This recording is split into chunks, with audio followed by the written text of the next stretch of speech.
Сайн байцгаана уу? Бүгдээрэнд нь энэ орой мэндийг хүргье. Өнөөдөр миний хувьд маш их баяртай, аз жаргалтай тийм өдөр байна. Ингээд би Facebook-ийн найзуудтай мөн одоо өнөөдрийн энэ миний аз жаргалтай сайхан одоо энэ өдрүүдийг минь одоо энэ өдрийг минь одоо бий болгоход маш их одоо дэмжиж тусалсан тэр хүмүүстээ баярлалаа гэж хэлэх гэж энэ лайвыг хийж байгаа юм аа. За өнөөдөр миний бие ламжийн гүн далай ардчилсан намын даргад өрсөлдөх ийм батламжийг авлаа.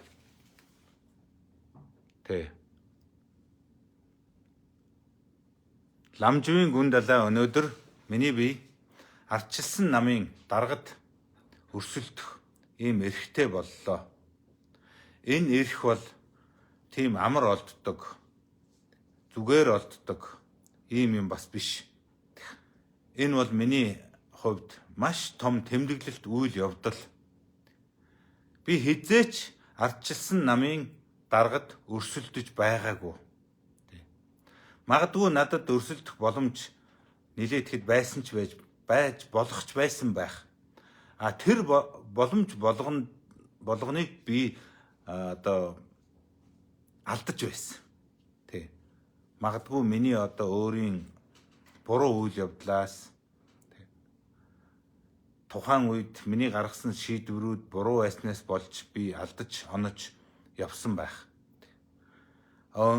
Амьдралдаа анх удаа ардчилсан намынхаа даргад өрсөлдөх ийм эрх авлаа.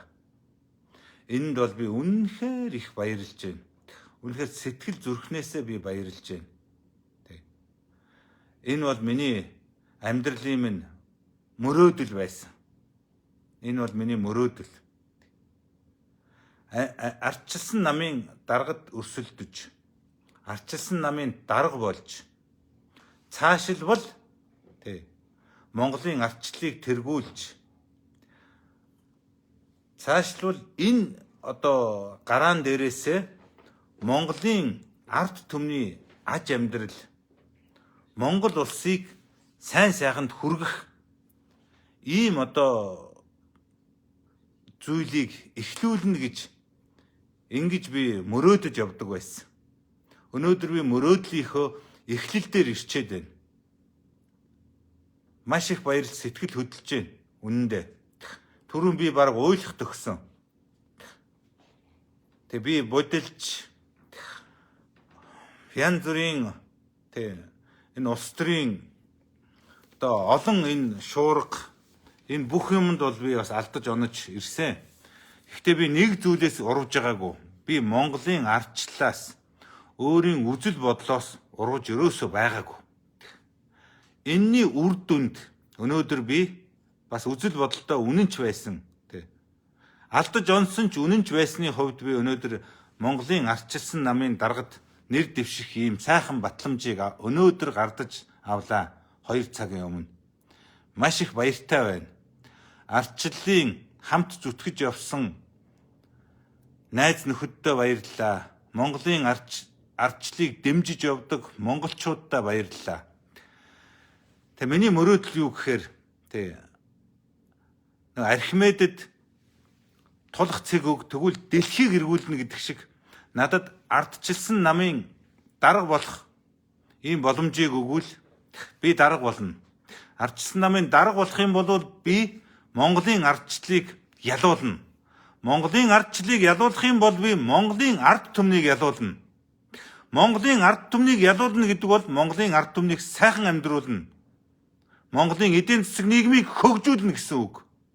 Монголын нийгэм эдийн засгийг хөгжүүлнэ гэдэг бол миний эцсийн мөрөөдөл.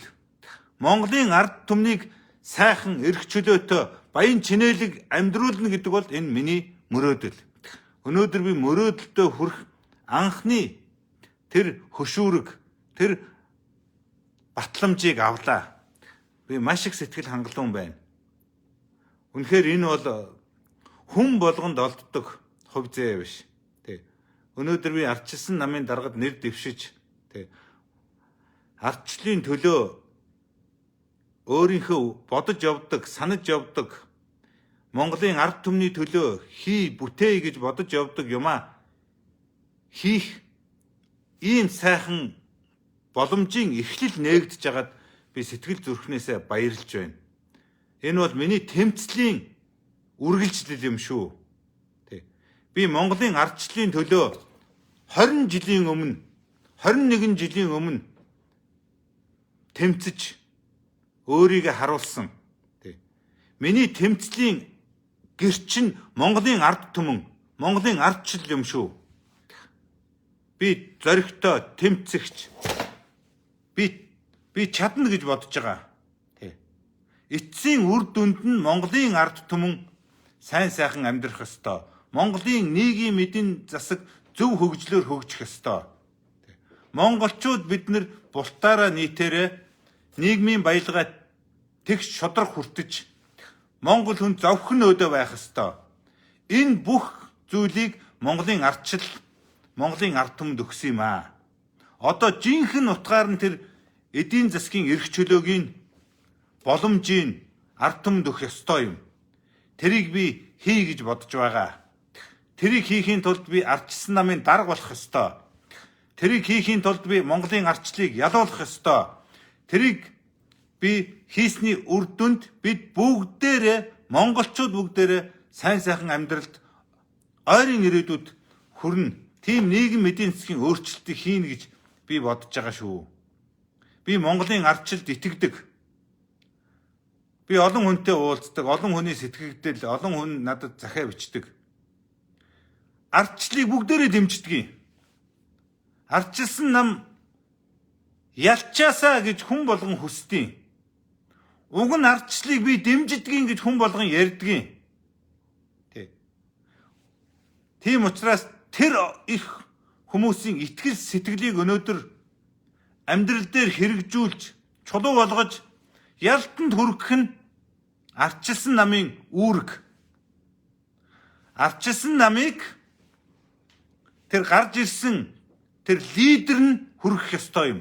Аливаа улс төрийн хүчнийг зоригтой, шийдэмгий, ухаалаг, мэдрэмжтэй, зүрх сэтгэлтэй тийм лидер ялтанд хүргэдэг. Тийм учраас би ардчилсан намын Монголын ардчлалын тийм лидер болмоор байна. Монголын ард түмний тийм лидер болмоор байна. Тэрний тулд би ардчилсан намын даргад өрсөлдөж байгаа. Энэ 3 сарын 28-нд сонгуул болно. Ардчилсан намын даргын сонгуул болно. Энэ сонгуульд ардчилсан намын гишүүдийг идэвхтэй оролцоороо, саналаа өгөөрөө. Ардчлалынхаа төлөө конопо дараараа. Ардчилсан намынхаа ялалтын төлөө яваараа гэж ингэж би хүсэж байна. Та бүхнийгээ уриалж байна. Тийм учраас Монголын ардчил өнөөдөр Монголын ард түмнийг ялтанд хүргэх үү? Монголын ардчил өнөөдөр их шиг юм хүнд байдалд байх уу гэдгийг 3 сарын 28-ны цахим сонгуулиар ардчилсан намын гишүүд дэмжигчид Монголын ард түмэн шийднэ шүү. Энэ бол энэ ардчилсан намын сонгуул бол зөвхөн ардчилсан намын гишүүдийн дэмжигчдийн асуудал биш юм шүү. Энэ бол Монголын ард түмний амьдрал, аж ахуй, сайн сайхны асуудал юм шүү. Тийм учраас би Монголын ард түмнийг энэ сонгуульд ардчлалыг дэмжиж, хэлж, сонгуульд нь оруулж, дэмжиж оролцоосоо гэж хүсэж байна. Монголын ардчилсан нам болвол Монголын ардчлалыг өөрчлөх, Монголын хувь заяаг өөрчлөх, монголчуудын сайн сайхны төлөө байж чадах ийм нам юм шүү. Би өнөөдөр үнэхээр сэтгэл хөдлөж байна. Тийм учраас би ардчилсан намын гишүүд дэмжигчидтэй шууд хэлж байна. Монголын ардчлалыг Монголын ард түмэн дэмждэг юм шүү. Ганцхан бид нар зөв лидерээ гаргаж ирээд нэг тугийн дор нягтарч ардчлалынхаа үзэл санаанд үнэнч, Монголдоо үнэнч, Монголын ард түмэндээ үнэт сайхан явах юм бол бид цэнгэлийн мандат хүрч чаднаа. Тий, бидэнд тийм боломж олцоо байгаа шүү. Монголын ардчил харахад нэг хуваагдсан, ингэсэн юм шиг тэгж харагдуулах гэж тийм их юм явж байгаа. Тийм биш ээ. Хөдөө орон нутагт хороон дээр, суман дээр ардчлалын төлөө, ардчлалын дэмжигчид гишүүд бол нэгдмэл нягтрал хуваагдаагүй байгаа шүү. Дээр тэр нэг хитгэн хүмүүс үүмүүлээд байгаа. Энэ бол юу ч болохгүй.